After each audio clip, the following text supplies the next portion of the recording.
Yes, guys. Welcome to Red Corner Boxing. You with Jam and Mr. Neutral as always, and we've got 20 Boxing joining us for this special review show covering all the main events from the weekend's cards. We are proudly sponsored by Easy Storage, which is your place to go for all your storage needs across the United Kingdom. Check them out. They handle your goods with care. Right, lads, we're going to start quickly with Newcastle. We had Josh Kelly against Flavius Bayer. We'll make this as quick as the fight was. It was a demolition job in the absolute opening round. It was just a demolition job. The most important thing about this fight was that he called out Conor Benn afterwards. What's your thoughts on that? Twinny, you go first if you don't mind, brother. Yeah, that's not going to happen. That's not going to happen. Conor Benn's not going to fight him, is he? Let's have it right. You can call him out till the cows come home. He's not going to finger. But we did say last week that it'd be short and sweet. He was brought over for to make Josh Kelly look good. So that's what happened. But I think Conor Benn's, that's not happening. And yet, like a div, I still took UD on the prediction league and messed it up for myself. I'd have had a perfect week if it weren't for that. That was the only one. I didn't get the right fighter and the right method other than Kelvin Davis. Wow. Oh, fair play to you. I had a really bad week. I want to forget about it. You'll get it back. You flew up the table in League 2, mate, so you're doing all right. Mr. Neutral, what was your thoughts on this one, mate, just quickly before we move on to the main events of the main cards? Yeah, it was obvious it was good. Josh Kelly was fed this, man. I didn't expect him to fall so quick, but, nonetheless, he did what he had to do. Chris Eubank, Conor Benn, no. He's got Chris Eubank next, and he'll be looking to go back to 147 to justify his welterweight ranking. I agree, mate. Well, let's move quickly then over to Ipswich. We'll start with Pierce Big Bang O'Leary, who fought Liam Dillon. He won it by UD for the vacant European and WBC international title. Big Bang looked impressive at bursts in times. Was you impressed with him, Mr. Neutral? How did you see the performance from Pierce Big Bang O'Leary? I really like Pierce O'Leary. He's a pressure, belligerent, great technique, powerful.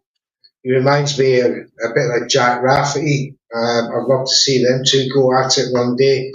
But Liam Dillon coming up 2 weight divisions. What a chin that boy's got. He was tough. And big up Jack the Punkhead Hughes, who told us that he was not knocking Liam Dillon.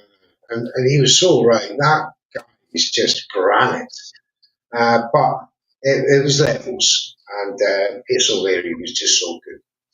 Yeah, what was your thoughts on that one, Twitty, mate? Quickly. Really enjoyed the fight. Really enjoyed it. Pierce O'Leary, great style. Love to watch him. His body work was brilliant. I think anyone but Dillon, I think he'd have got him out of there. But he had him hurt at times, but Dillon just sucked it up and just come forward again. It was a good fight, yeah. But good things to come for him. I agree with Neutral. I'd like to see him fight Jack Rafferty. I think that'd be a great fight. That'd be a very interesting fight, mate. To be honest, though, I'd probably still just edge Rafferty myself, but I'd like to see it nevertheless. Right, let's move on to Fabio Wardley then against Justice Hooney from Ipswich. This was for the WBA interim heavyweight title. We all know what happened. Wardley was 8 rounds to 1 down on the scorecard. Got that punch from the gods in the 10th round. Put Hooney down. There's controversy about the timing of the ref. I've seen the counter that Fabio Wardley put on his channel today. It was a legitimate 10. And even if not, the referee is well within his rights to turn around and say, you did not look right after 9 seconds. The fight's over. That is what a ref is there for, to protect the fighter. Hooney was gone. He was cooked. Wardley won the fight. They're talking about Hooney's made an official appeal against the result. That is crazy. You got knocked out, son. How can you make an appeal against a knockout? What's your thoughts on this, Twinny? Yeah, I think if they had a problem, they should have said something in the ring there. And then when they was passing the microphone round, I think it was a legitimate count myself. We said the other night, it was a little bit quick, but it's at the referee's discretion. It's not 1 Mississippi, 2 Mississippi. I just knew it was coming. I could see it coming. I said in the watch along, I wasn't shocked, you know, because that's what Wardley does. But, you know, full credit to Hooney, though. He can come again and, you know, he's going to be in some cracking fights in the future, like, you know. I don't think Wardley's going to give him that rematch, though, bro, do you? Oh, definitely not. It'd be stupid to. It'd be as daft as Dave Allen doing it to... as Johnny Fisher doing it to Dave Allen. It would be that daft. It'd be that daft. Definitely. Mr. Neutral, what's your thoughts on Big Fabio Wardley getting that starch KO in the 10th with that punch from the gods, brother? He must have been watching a bit of Lennox Lewis versus Mike Tyson in 2003 with that beautiful right hand. He executed in exactly the same manner that put Mike Tyson down, dropped Justice Huey. Like you said, he was losing every round until then. But I always felt, if you go back to the watch along, I always felt that Fabio was looking for it all the way through that fight, that one clean punch that was going to do Justice Huey. No matter what punishment he was taking, he was always looking for it. Towards the end of the, getting into the 10th, I felt that Fabio was running out of power. He was running out of, energy to execute such a punch. But he found it. He found that technique and that power, necessary power, to not only drop Hooney, but keep him down, because he made the count at 9, stood up. But even he was wobbling. Ref said no, at discretion, correctly said. He doesn't need to go back and appeal it, because even if you give him 5 extra seconds, he was not compos mentis. Completely agree, mate. Correct decision. Yeah, agree, mate. So Tatler Boxing has just said, rematch for me, but not sure Wardley would want it yet. Hooney, a good boxer, but just open to a shot and doesn't take them well. So that says it all from Sir Chatler, and that's exactly where I stand. If you get knocked out in that manner, you can't then go bitching about the result. If it had gone the scorecards and they'd done it and done the dirty on him, yes, I'm all for putting in an appeal and getting the right thing decided. When you get knocked out like that, mate, come on now. You know what I mean? Your goose is cooked, mate. You were done. You were done. He was out cold. He was done. He didn't even know where he was at the count of 10. I'm sorry, but just as soon he got beat fair and square, move on, deal with it. It doesn't define you as a boxer. He'll come again. Just wasn't his night, wasn't his fight. Simple as that for me. Right then, lads, let's move over to Oakwell in Barnsley for Callum Simpson, Ivan Zuko. This, honestly, mate, the first 4 or 5 rounds of this was one of the greatest fights I've watched in a while. Like I said it on Fight Night. It reminded me of Joe Laws against Stephen McKenna. It was just an absolute war, just carnage. Man down, other man down, other man down. It was beautiful if you like that brutal side of boxing, and I do. It was fantastic to watch. Obviously, he corrected himself, did Callum Simpson, and got the TKO in the 10th. Absolutely phenomenal performance. And both men were out the next morning having breakfast and lunch together, wearing each other's team shirts. Yeah, you've got to love the respect between these two great lads. Absolutely amazing. I salute them both.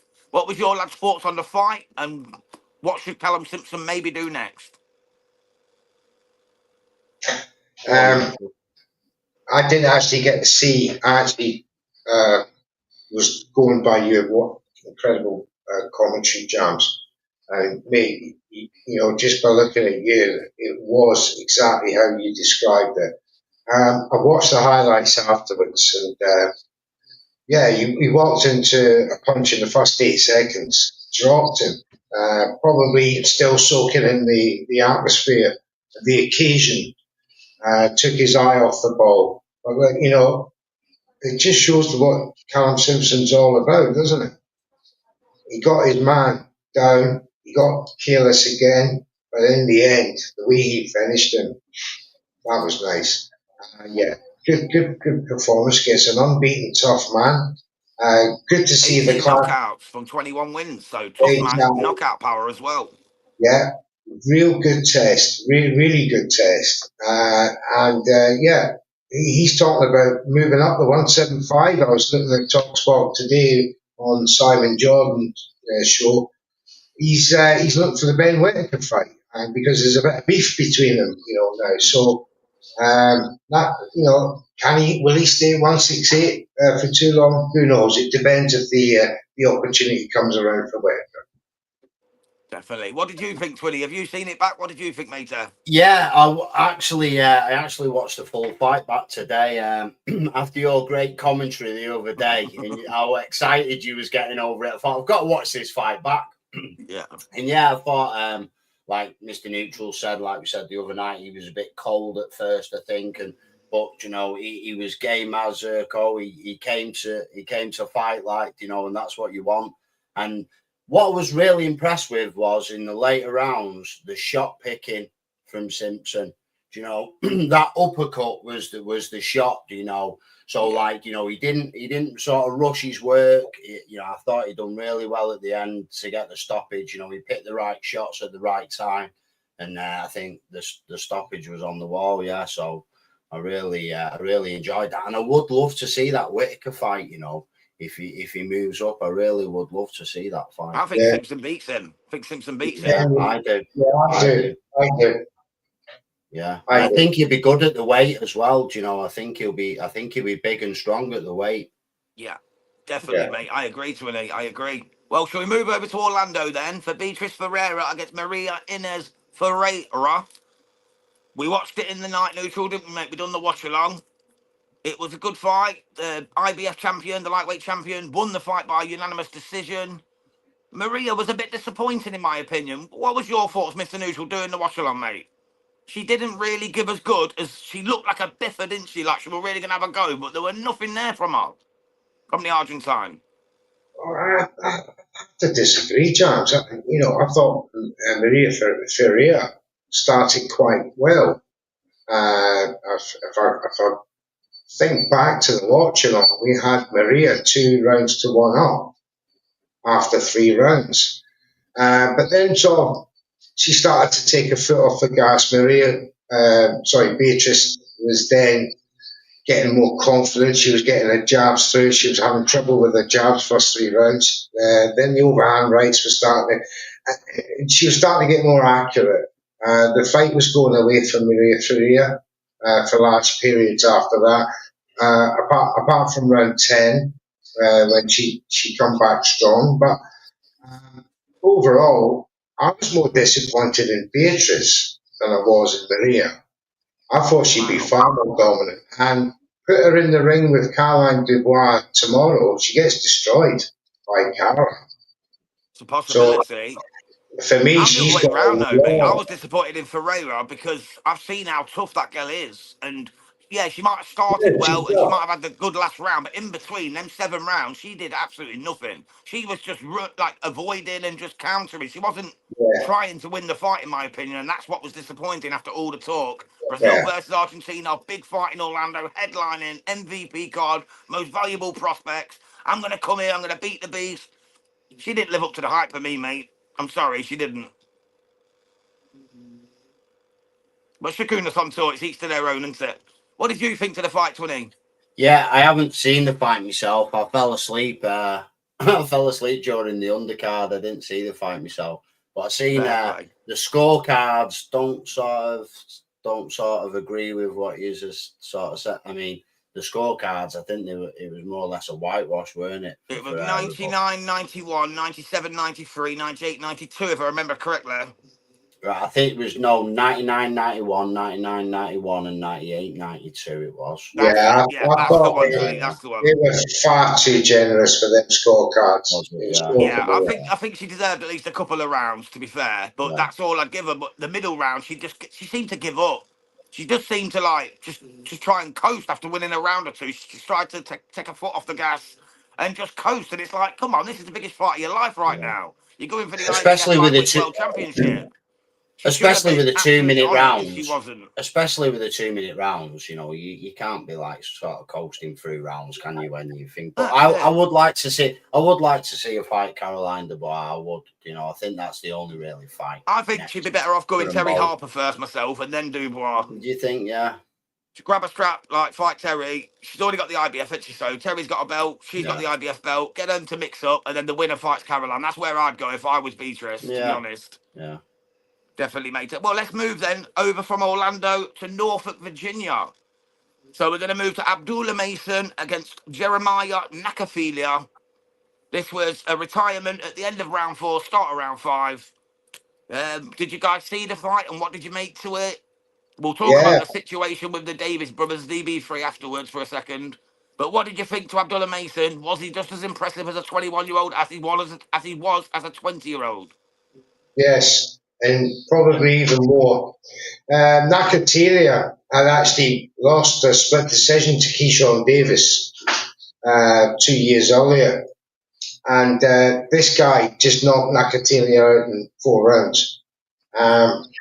His Did you see the levels. cut? It was nasty, bro, weren't it? It was nasty, Yeah. that cut. What actually happened in the third round, and he just exploded it in the fourth round, and then it just went down, carrying on. No, Abdullah Mason, you've got to start taking this man seriously. He's 21 now, and every year he's just getting stronger and stronger. Yes, he took a couple of flash knockdowns a couple of fights ago, but Yeah, this boy's yeah, I remember learning. that fight. But he still won it by knockout in the second round, you know what I mean? Yes, he's knocked down twice in 2 rounds. So he's learning very quickly and very impressive. And as for he was the beneficiary of Keyshawn Davis and his team dropping the ball, and he's going to do very well now over another top rank stroke Turkey event. We may well see him in Riyadh. It's not going to be ESPN no more, though, is it?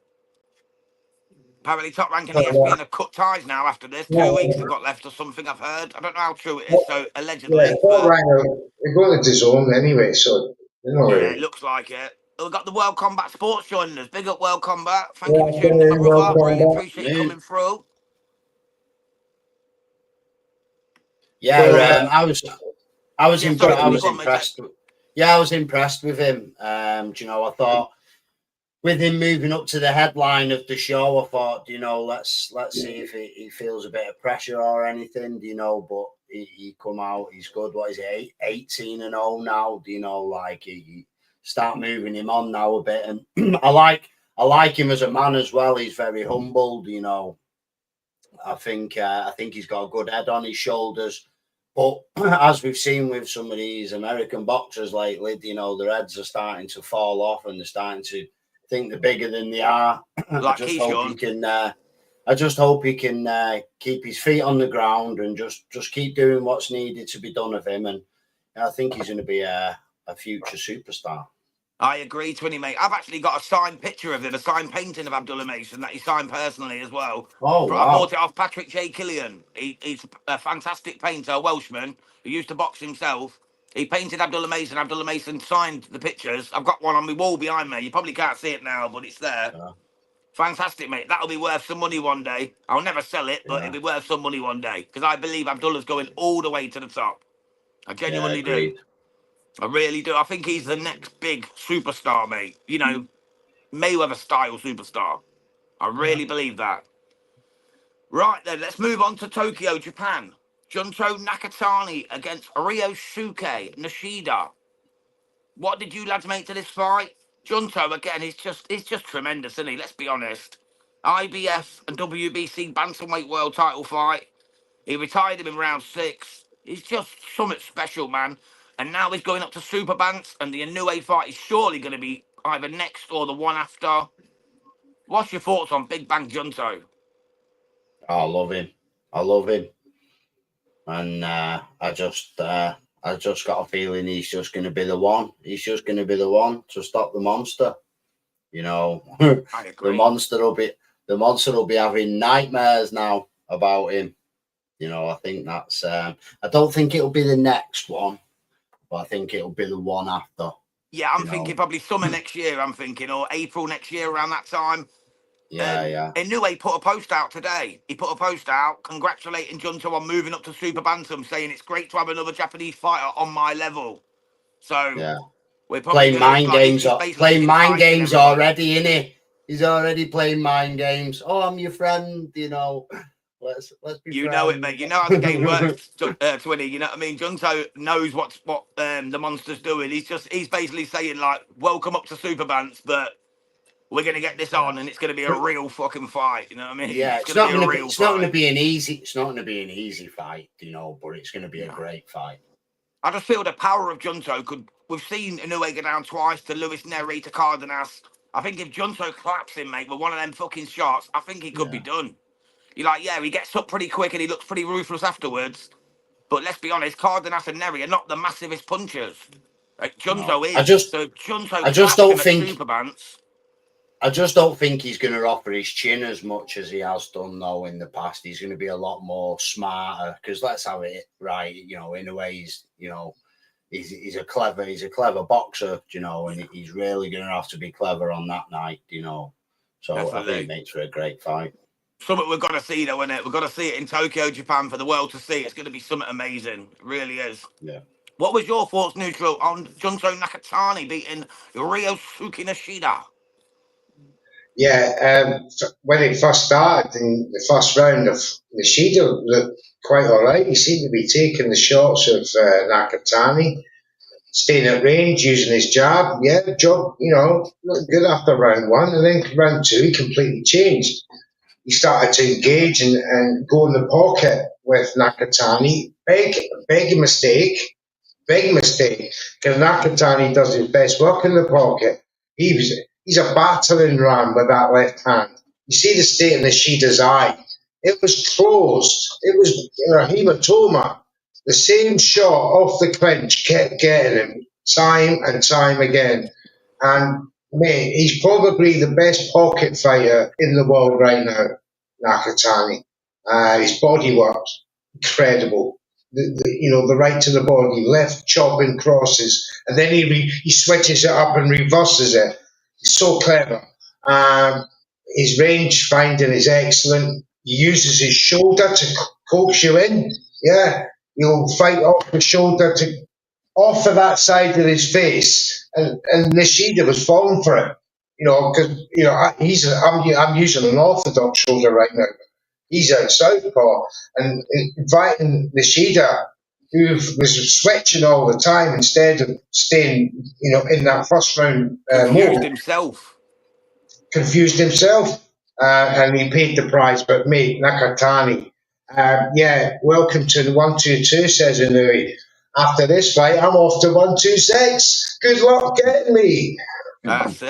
That's it, mate. That's a fantastic one, mate. I just can't wait for that fight. It's going to set the world alight, mate. It's going to put Japanese boxing on the ultimate scale. It's already there for the lower weights, but this is still a low weight, but it's two of the biggest names in boxing, and we know that's going to be an absolutely tremendous matchup between them two greats.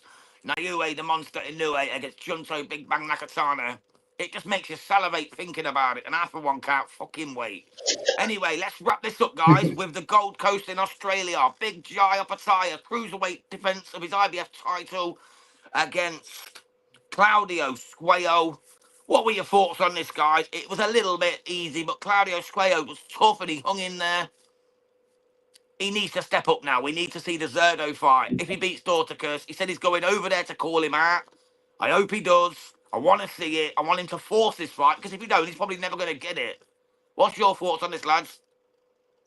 Yeah, my first thought was Canelo's put on a bit of weight when the first I'm sure he must be some long lost relation of Canelo. We were saying the same thing in the live watch along, weren't we, Neutral? We're calling him Big Canelo, Big C, Big Cinnamon, Big Cinnamon. Jaya Pataya just doing what he does best, man. Just, he's precise, tremendous, powerful, come forward. He just never looks in trouble. What and fair play. He come to have a fight with him as well. He didn't just back off, and once he felt that power a bit, it was just too much for him. And apparently, I've heard that his jaw was broke. You could see straight away as soon as he went down, he was like on his face. When he went back to the corner, they was massaging his jaw. So it just goes to show that the power of Pataya. But ain't it mad though, ain't it mad that it was in the very same ring that Marius Bredas broke both sides of Jaya Pataya's jaw just a couple of years earlier? Exactly the same ring in the same city in the same place that he broke both sides of his jaw against Marius Bredas. that he goes and breaks his man's jaw, Claudio Squeo, in the Yeah. very same ring. That's crazy, eh? The big payback. But Yeah, yeah, but he it's took got it to be out with the wrong Zerdo. guy, the poor little, the poor big Yeah. cinnamon, the poor big All right, then, cinnamon it's Mexican monster. It's got to be Zerdo Ramirez next, I think. It Yeah. will be. You know, It will be. he They've got fights in a couple of weeks, so you know Yeah, it he's Yeah. on the matches Jake up Paul, lovely. Cesar Yeah, Chavez so Jr. card, doesn't he? it matches up lovely for timing. You know, all the Yeah. stars are starting to align. Let's have it. Yeah, 100% Yeah. agree. Yeah, and after Zogdo, because it will be Zogdo because Buddy Jack's got a rematch with Mikalayan, so Yeah, no he's got McKellian, yeah. that. So that, like Twenty says, that sets up the time, and they can make the Zogdo fight by that time, or shortly before that, the rematch would happen with Buddy Jack. But yeah, Jai Opadiah, he was taller, quicker, more powerful. And yeah, when he went down, the lad went off. No, no more. And he was unbeaten with some, a good record as well. So yeah, levels. But let's get it out of the way. Let's get Zotto. 100%, mate. And providing Zerdo comes through Dorticus on the Jake Paul Chavez Jr. undercard, it's got to be Jai Bataya Zerdo. And like you said, Badu Jack against Norine McKellian. Once they get that rematch done, which I think McKellian will win, you do the unification between Jai and McKellian, and then Jai's got to move up to heavyweight, surely. He's 28. Why not? Sounds good, mate, doesn't it? Well, lads, that'll wrap it up then. That was the weekend's boxing covered. We've done it in less than half an hour. Big up 20, big up Mr. Neutral. Thank you everyone for tuning in, man. Make sure you check out Red Corner Boxing's back catalogue. We're getting quite a good little collection going now. Check out the shorts, check out the posts, check out the lives. We're here for your entertainment and we bring it every single week. So thank you so much for tuning in. Yeah, Hit that and subscribe button. check out 20 boxing channel as well. Some wonderful Of videos he's course. done recently. Please make sure you like and subscribe to 20's channel as well. Yep, and if you Thank can't you. find it, if you just go on to Red Corner Boxing subscriptions, you'll see that we subscribe to 20 Boxing, so you can find it through us. So go to Red Corner Boxing, you can find 20 Boxing on there. No problem at all. And he also does 20 poker, so check him out with that if you're into the poker. If you like a bit of Thank card you. playing, a bit of gambling, check out 20 is your Oh, guy. we'll have a chat. I'd never bet against him, not being a Mancunian, mate, because I know I'd get done. But still, anyway, thank you so much, lads. We are proudly sponsored by Easy Storage, your place to go for all your storage needs across the United Kingdom. Check them out. They handle your goods with care. From this guy, Mr. Neutral and Mr. 20 Boxing, we salute you and bid you a very good Monday evening.